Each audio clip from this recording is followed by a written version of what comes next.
अब आपको अपने बच्चों के ऊपर फोकस करना छोड़ देना चाहिए। हम सभी जब माँ बाप बनते हैं तो हमारी एक इच्छा होती है कि हमारे बच्चे का मन, हमारे बच्चे का तन, उसका स्वास्थ्य, उसके विचार, उसके माइंड का डेवलपमेंट बहुत ज़्यादा अच्छा हो। वो अपने जीवन में कुछ ऐसा करे जो सारी दुनिया को पीछे छोड़ दे और साथ में वो खुश भी रहे। लेकिन उसी के साथ साथ में हम उस बच्चे को देने लग जाते हैं बहुत सारा प्रेशर, बहुत सारे तनाव, और इस दुनिया के साथ में भिड़ने के साथ में अपने कुछ ऐसे अनुभव जो शायद हो सकता है उस बच्चे के लिए बहुत अच्छे हों, ऐसा भी हो सकता है उस बच्चे के लिए बहुत बुरे हों। क्या आपको ये बात पता है कि एक सबकॉन्शियस माइंड को या एक माइंड को बनने के लिए जो वक्त चाहिए होता है वो है आपके बच्चे के पहले 7 साल, या मैं यूं कहूं कि बच्चे के पैदा होने से पहले ही उसके माइंड पर काम होना शुरू हो जाता है। इसीलिए तो कहते हैं कि जिस रूम में या जिस घर में गृहिणी रहती है, माता रहती है बच्चे के पैदा होने से पहले, उस घर में लगी हुई तस्वीरों का भी प्रभाव उस माता के ऊपर और उस बच्चे के ऊपर पड़ने लगता है। इसीलिए कहते हैं कि उसको खुश रखना बहुत जरूरी है ताकि बच्चा किसी भी तनाव के साथ में पैदा ना हो। हम बात करेंगे कि पहले 7 साल में अपने बच्चों को क्या परवरिश दी जाए, टीन एज में क्या परवरिश दी जाए, ताकि वो जो बच्चा है उसका माइंड बहुत ही बखूबी अच्छे तरीके से डेवलप हो जाए और उसका माइंड कहीं पर भी फेल ना हो। हम सभी लोग इन सभी चीजों का, माइंड को डेवलप करने का जो कंट्रोल है, अपने हाथ में लेने की बहुत ज्यादा कोशिश करते हैं, जबकि एक विकसित मन का बहुत अच्छा तरीका है कि आप उसको खुद से डेवलप होने दें। मैं आज अभी इस वीडियो के अंदर बहुत सारे पॉइंट्स बताने वाला हूं, जिन पॉइंट से आपको यह समझ में आने लगेगा कि आपके बच्चे को कब किन किन पहलुओं पर ध्यान देने की बहुत ज्यादा जरूरत है, कब उसको एनवायरनमेंट की जरूरत है, कब उसको कंपटीशन की जरूरत है, और कब आपको उसके ऊपर कंट्रोल रखना भी है, और या आपको अपना सारा कंट्रोल उस बच्चे के माइंड से छोड़ देना है। इसी तरीके से जब आप अपने बच्चे के ऊपर फोकस करना छोड़ दोगे तो उसका एक्सपोजर बहुत बड़ा हो जाएगा और उस एक्सपोजर के साथ में जो वो चाहता है उतना बड़ा हो जाएगा। मैं इस बात को इस तरीके से समझूं कि मान लो कि एक व्यक्ति को बचपन से कमरे के अंदर बंद कर दिया हो जहां पर कोई और व्यक्ति ना रहता हो, तो शायद उस बच्चे को यह पता ही नहीं लगेगा अपनी ताउम्र कि बाहर भी कोई दुनिया है। ऐसे ही जब आपने उसको एक एक्सपोजर दिया एक शहर का, तो उसको पता लगेगा कि शहर में कैसे लोग हैं। क्यों कोई व्यक्ति, क्यों कोई बच्चा जब बड़ा होता है तो उसकी कैलकुलेशन बहुत वीक होती है मैथमेटिकली, उसको कोई चीजें याद नहीं रहती, लेकिन वो फिल्मी गानों को बड़े अच्छे से याद करने लग जाता है। क्यों कोई बच्चा आर्ट में बहुत कमजोर होता है लेकिन उसकी मैथमेटिक्स बहुत स्ट्रांग होती है। हम हर वक्त सोचते हैं कि उसका मन कमजोर है या उसका माइंड कमजोर है, लेकिन ये मन की कमजोरी नहीं है, बट सही जगह पर अलाइनमेंट नहीं है। इसीलिए कहते हैं डीफोकसिंग इज वेरी मस्ट, और तब जाकर तैयार होता है एक राइट काइंड ऑफ माइंड कि उसको बहुत सारी जगहों में से कुछ इंफॉर्मेशन चाहिए या अपनी इंफॉर्मेशन दुनिया को पहुंचानी है।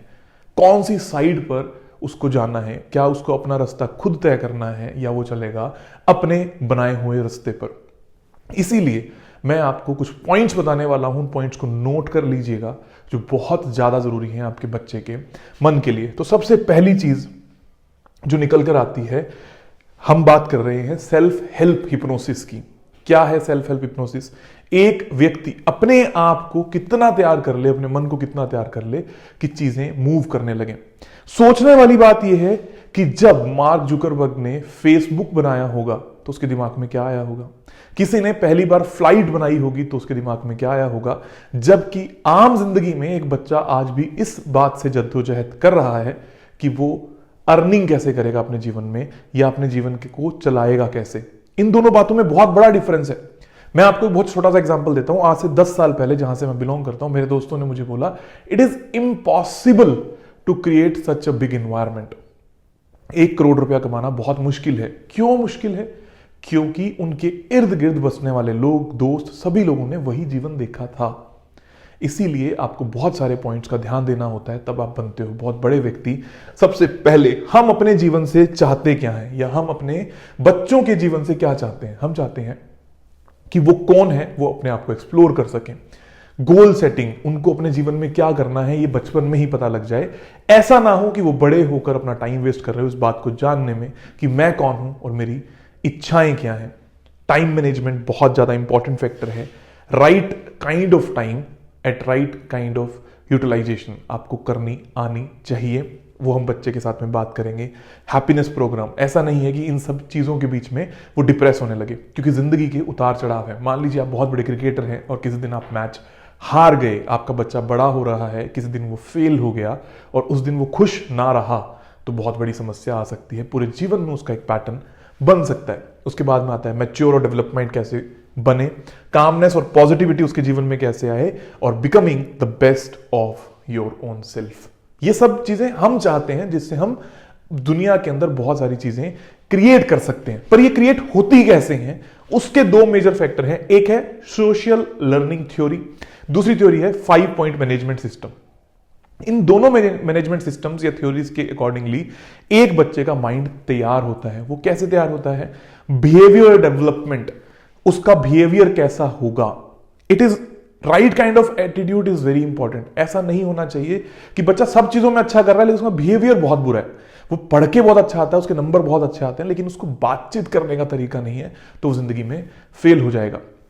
उसके बाद आता है इन्वायरमेंटल फैक्टर्स। क्या उस बच्चे के पास राइट काइंड ऑफ इन्वायरमेंट है जहां पर वो अपनी प्रतिभा को दिखा सके। या सपोजिंगली आपके घर के अंदर लड़ाई झगड़े होते हैं, बच्चा बहुत ज्यादा होशियार है, बहुत ज्यादा प्रतिभान है, तो सोचिए कि उस इन्वायरमेंट का उसके ऊपर क्या इफेक्ट पड़ेगा। या मान लीजिए कि आपके बच्चे को बहुत अच्छा क्रिकेट खेलना आता है या कोई सॉल्यूशन बनाना आता है, लेकिन उसके पास ऐसा इन्वायरमेंट नहीं है कि वो क्रिकेट को दिखा सके कि वो कैसा खेलता है, और ना ही उन सॉल्यूशन से वो कुछ अच्छी रिसर्च कर सके। सो इन्वायरमेंटल फैक्टर्स कैसे होने चाहिए राइट काइंड ऑफ माइंड को डेवलप कराने के लिए। और उसके बाद बात आती है पर्सनल फैक्टर्स। पर्सनल फैक्टर्स कौन कौन से हैं जो एक बच्चे को डेवलप करवाते हैं? पर्सनल फैक्टर्स का एक बहुत छोटा सा एग्जांपल ये है कि बच्चा कौन से स्कूल में पढ़ रहा है, कैसे बच्चों के साथ में उठता बैठता है, कब वो खेलता है, कब वो खा रहा है, वो खा क्या रहा है, और किस तरीके की डाइट प्लान एंड एवरीथिंग उसके लिए जरूरी है, कितनी नींद उसके लिए जरूरी है। हम लोगों ने इसको फिक्स करना स्टार्ट कर दिया है कि सभी बच्चों को सुबह जल्दी उठना चाहिए, और कुछ बच्चे रात को लेट तक पढ़ के अपनी जिंदगी ज्यादा अच्छी चला लेते हैं। इन दोनों बातों में पर्सनल फैक्टर्स में बहुत बड़ा रोल प्ले होता है चीजों का। उसके बाद हम बात करते हैं 5 point management system. 5 point management systems क्या है? सेल्फ मैनेजमेंट, अपने आप को मैनेज कैसे करना है, मुझे कब पढ़ना है, कब ध्यान देना है, कब चाय पीनी है, कब खेलना है, कब पेरेंट्स के साथ में जाना है। मैंने आज के टाइम पे ऐसे बहुत सारे बच्चे देखे जो सब कुछ अच्छा करते हैं, लेकिन वो पब्लिक में नहीं जाना चाहते, वो रिश्तेदारी में नहीं जाना चाहते, वो किसी दूसरे के घर पे नहीं जाना चाहते। उनकी दुनिया एक कमरे के बीच में बंद हो चुकी है, and that creates a major problem. उसके बाद बात आती है रिस्पॉन्सिबल डिसीजन मेकिंग। बहुत बार मैंने ये बात देखी है कि लोगों को सब कुछ पता है लेकिन उनका डिसीजन राइट नहीं रहता। बच्चे बहुत होशियार हैं, फॉर एग्जाम्पल कि आप 10th क्लास में हो, आपको 12th में क्या लेना है, बहुत बड़ा डिसीजन हो सकता है लाइफ का। साथ में आपने बहुत ही अच्छा सब्जेक्ट चूज कर लिया जिससे आपकी लाइफ बहुत अच्छी हो गई, लेकिन अब आपको बिजनेस करना है या जॉब करनी है। जॉब करनी है तो कौन सी जॉब करनी है, मुझे शादी करनी है या नहीं करनी, मुझे अपने जीवन के अंदर एग्जैक्टली करना क्या है, ये होती है रिस्पॉन्सिबल डिसीजन मेकिंग। उसके बाद में आती है रिलेशनशिप स्किल्स। बहुत सारे बच्चे हैं जिनके रिलेशनशिप्स बड़े अच्छे होते हैं, हर किसी के साथ में अच्छे होते हैं, इन्वायरमेंट के साथ में, प्रकृति के साथ में, भाई बहन के साथ में, दूसरी दुनिया के साथ में, दोस्तों के साथ में। और कुछ लोग हैं जो अलोन रह जाते हैं। और उसके बाद बात आती है सोशल अवेयरनेस। क्या उसको पता है कि इस वक्त बाजार में हो क्या रहा है? फॉर एग्जाम्पल बहुत सारे बच्चे जो आजकल इंटरनेट देख रहे हैं, इसके बावजूद उनको नहीं पता कि इस वक्त दुनिया की सबसे बड़ी साइंस के ऊपर काम हो रहा है जिसको हम कहते हैं ब्लॉकचेन। ज्यादातर लोगों को इस बारे में पता ही नहीं होगा। लोगों को यह भी नहीं पता होगा जो क्रिप्टो करेंसी बाजार के अंदर आ रही है उसका फंडामेंटल क्या है, वो कैसे काम करती है। सोच के देखिए, एक ऐसा व्यक्ति है जिसने एक ऐसी करेंसी बना दी जो कि 0 की अमाउंट की थी लेकिन बहुत बड़ी वैल्यू क्रिएट हो गई। दूसरी तरफ एक बच्चा ऐसा है जिसको इस बारे में कुछ पता ही नहीं। वही क्रिएटर्स हैं, और ऐसी क्या चीज है जो एक बच्चे को एक्स्ट्राऑर्डिनरी बनाती है, उन सब चीजों तक लेकर जाती है, वो होती है सोशल अवेयरनेस, अभी क्या चल रहा है। और फिर आती है सेल्फ अवेयरनेस, क्या मैं इस सोशल अवेयरनेस के साथ में खुद लायक हूं या नहीं। ये सारी जर्नी एक्चुअल में स्टार्ट हो जाती है एक माइंड के पैदा होने से पहले, द क्रिएटर्स माइंड। तो ये जो हमारा कोर्स है सेल्फ हेल्प हिप्नोसिस कोर्स, ये पेरेंट्स के साथ में बच्चे करने वाले हैं, स्पेसिफिकली बच्चों के लिए है, लेकिन पेरेंट्स साथ में बैठेंगे, सोचेंगे, सुनेंगे, सीखेंगे और खुद अपने बच्चों की जिंदगी के अंदर इस पूरी शिक्षा को उतारने वाले हैं।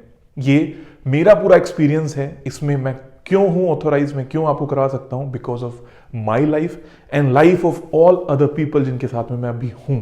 चाहे जितने भी IAS IPS ऑफिसर्स हों जिनके साथ में मैंने काम किया, कोई बड़े व्यापारी हों जिनके साथ में मैंने काम किया, कोई हाईली एजुकेटेड लोग हों जिनके साथ मैंने काम किया, उन सभी के साथ में मिलकर मैंने इस पूरे कोर्स को डिज़ाइन किया है जो आपके बच्चे को बहुत खूबसूरत जीवन दे सकता है। 8 जनवरी से ये कोर्स स्टार्ट हो रहा है, 6 महीने की इसकी ड्यूरेशन रहेगी। 5 to 8 सेशन पर मंथ इसमें आप लोगों को मिलने वाले हैं। अभी रजिस्ट्रेशन करवाने के लिए नीचे दिए गए डिस्क्रिप्शन में जो फॉर्म है उसको फिल कीजिए। 500 रुपीज पर मंथ पर चाइल्ड इसकी फीस रहेगी। Thank you very much, stay tuned. और भी बहुत कुछ सीखने की हम कोशिश करेंगे, और भी बहुत कुछ हम समझने की कोशिश करेंगे, लेकिन सबसे पहले हम बिल्ड करेंगे आपके अपने घर का कल्चर, आपके अपने बच्चे का कल्चर। Thank you.